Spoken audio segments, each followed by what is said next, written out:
Serrão, vamos girar a pauta por aqui porque o programa segue. Olha só, gente, 17 dias após ter vencido a eleição em São Paulo, o governador eleito Tarcísio Gomes de Freitas e o atual governador do estado, Rodrigo Garcia, dão início ao processo de transição. Rodrigo Garcia e Tarcísio se reuniram com os dois coordenadores da transição indicados por eles para gerenciar a passagem de bastão: Marcos Penido e Guilherme Afife Domingos. Entre os projetos que já tramitam na Assembleia de São Paulo, dois deles provocam um grande impacto no orçamento aqui do estado.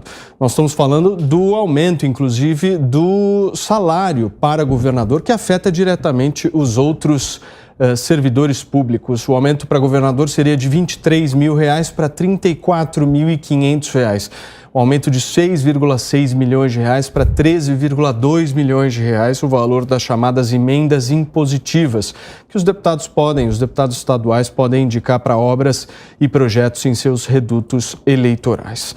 Vamos começar a nossa conversa aqui, Serrão, buscando entender essa transição, que na realidade, depois de 28 anos, é a primeira vez que está acontecendo aqui em São Paulo. Essa é a primeira novidade, né? Depois de quase 3 décadas é que vai ter uma transição de verdade para o governo de São Paulo. Isso é muito bom, né? Não há nada permanente, exceto a mudança, já ensinava lá atrás, né?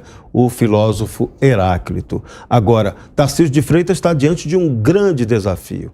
Ele tem propostas para tornar o estado de São Paulo um estado com uma gestão diferenciada, com uma gestão um pouco mais técnica, uma gestão focada em resultado objetivo de gestão, o que acabou se perdendo no tempo. Os tucanos, por exemplo, desde 2014, eu gosto de lembrar disso, tem várias obras que estão aí que não foram entregues, não foram finalizadas. Estão na cara da gente. É o descarado ululante. Quando passo perto do aeroporto de Congonhas e vejo aquele monotrilho, eu tenho vontade de chorar. Aquilo foi prometido para a Copa do Mundo de 2014. Semana que vem eu vou estar aqui com a camisa da seleção aqui no 3 em 1.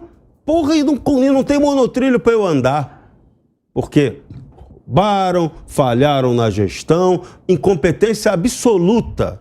Então, isso tem em várias situações. Então, esse modelo vai ter que ser mudado e repensado. O brasileiro tem que entender isso, tá? Muito tempo de um grupo no poder vicia. Isso não é bom. A rotatividade de poder é fundamental. Então, essa experiência vai ser uma experiência nova que São Paulo vai viver. No entanto, também é preciso olhar isso de uma maneira bem cuidadosa e dialética, né? Porque pode também não haver tanta mudança assim quanto se deseja. Por quê? A máquina tem força, a máquina tem instinto de sobrevivência. Você não vai tirar do poder aquela máquina do PSDB que está aí há 30 anos em operação. A sorte é que é 30 anos, é tanto tempo que tem muita gente até que já está com o horário para se aposentar, o que vai ser muito benéfico. Mas, estruturalmente falando, o Tarcísio de Freitas será ainda obrigado a conviver com a estrutura política e eleitoral que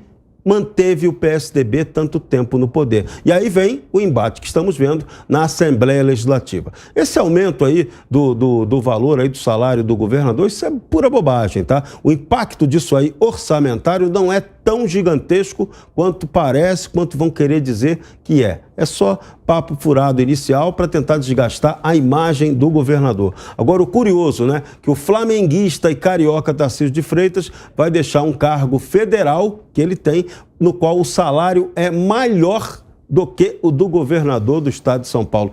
A República Brasileira, o modelo de federação brasileiro está falido, errado, equivocado e tem que ser mudado. O problema é, a população tem clareza do que precisa ser mudado? Ela está preparada para fazer pressão para isso mudar?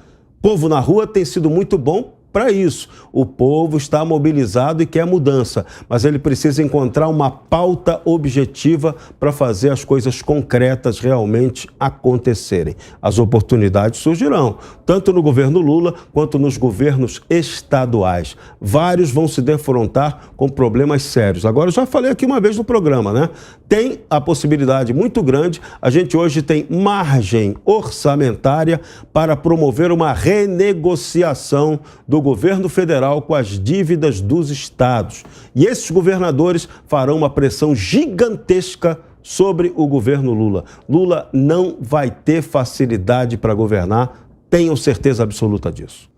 Léo, como é que você vê a participação daquelas figuras que foram ministras e ministros, inclusive de Bolsonaro, nessa gestão que termina dia 31 de dezembro, a participação delas aqui em São Paulo? Cito, por exemplo, Mário Frias, cito Ricardo Salles, dentre outros que estão sendo especulados de assumirem secretarias. O Tarcísio vai abrigá-los aqui ou não? E isso era um alerta, né, que eu já fazia, inclusive, durante a campanha eleitoral. Caso Lula vencesse a presidência da República e Tarcísio Gomes de Freitas vencesse para governador do estado de São Paulo, isso aqui viraria puxadinho de bolsonarista desempregado, né? Agora, trazer Mário Frias, o pior secretário de Cultura da história do Brasil, conseguiu superar a Regina Duarte, né, para ser secretária aqui em São Paulo, é um tapa na cara daqueles que realmente fazem cultura no estado. Bem como o Ricardo Salles, que é um cara inteligente, meio articulado, mas cumpriu um papel muito feio como ministro de Estado do Meio Ambiente, e seria lamentável tê-lo como secretário de Meio Ambiente aqui em São Paulo.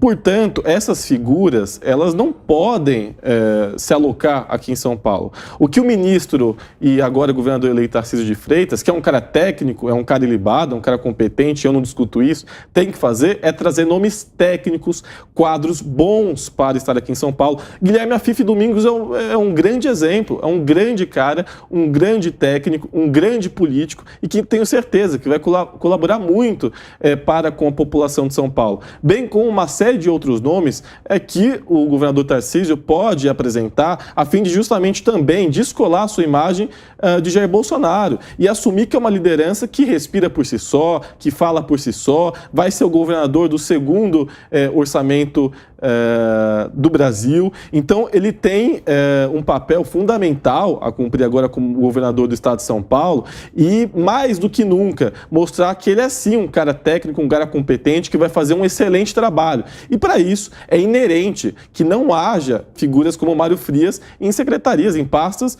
no governo do estado de São Paulo.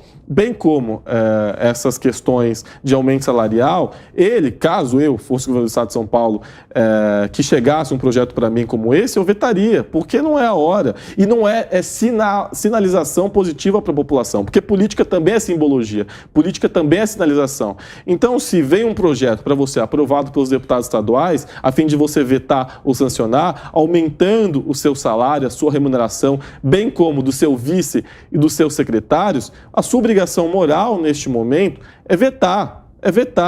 Assim como eu também não acho adequado essas emendas impositivas, que tudo bem, tem um papel importante, até porque os deputados estaduais, eles direcionam essas emendas impositivas para as suas populações, para as suas respectivas bases, a fim de ajudar em saneamento, educação, saúde, então isso é importante. Agora, aumento salarial neste momento de governador, de vice-governador, de secretário de Estado é totalmente inadequado. Agora, nesse caso específico, né, Serrão, quando se aumenta, na realidade se repassa para a Assembleia Legislativa a responsabilidade disso, se joga para a Assembleia e aumentando o governador, nós estamos aumentando todo um aparato estatal, porque quem dita a regra do teto salarial é o salário do governador. Então seria uma espécie de desculpa, né, para aumentar o piso de outras categorias que estão pressionando, como é o caso dos policiais. Exatamente isso, e a defasagem já acontece há muito tempo. Então esse assunto ele não pode ser tratado como demagogia interpretativa, ele tem que ser tratado do ponto de vista absolutamente técnico. Tem dinheiro? O Estado tem capacidade para pagar? Então pode conceder esse aumento. O Legislativo deu autorização, isso tem legitimidade e tem legalidade. Agora, é preciso sempre avaliar a oportunidade disso. O momento é oportuno? Tem que avaliar. Então, são questões de decisão política. Não pode haver demagogia. Da mesma forma como indicações. Por exemplo, é um absoluto factoide dizer que o Mário Frias vai fazer parte do governo do Tarcísio de Freitas. Não tem nada certo sobre isso. Ainda mais o O Ricardo Salles. Ricardo Salles foi eleito deputado. É um factoide gigante dizer que ele vai trabalhar com Tarcísio. Posso não trazer cabe isso. uma aspas aqui do Salles, que deixou registrado aqui que não tem o menor interesse em participar do governo de Tarcísio Gomes de Freitas. Então, aspas do deputado Ricardo Salles. Mas isso era o óbvio ululante. Quando essa notícia foi plantada, já ficou claro que ela é factoide, mentira. Então a gente não deveria perder o nosso tempo analisando mentira. Eu não perco meu tempo analisando mentira. Eu sempre analiso fatos objetivos. Eu faço a filtragem. Você que me acompanha aqui no 3 em 1 nunca viu eu falando mal de ninguém, adjetivando de maneira excessiva, porque isso não contribui para o debate. Você quer destruir alguém, destrua a pessoa no argumento objetivo. Concorde ou não concorde com ela. Então, de novo, a gente está vivendo um momento de um show, de um espetáculo de mentiras e a grande mídia fica analisando bobagem. Mas nós aqui na Jovem Pan não fazemos esse serviço. Não contem comigo também para fazer esse tipo de trabalho imbecilizante.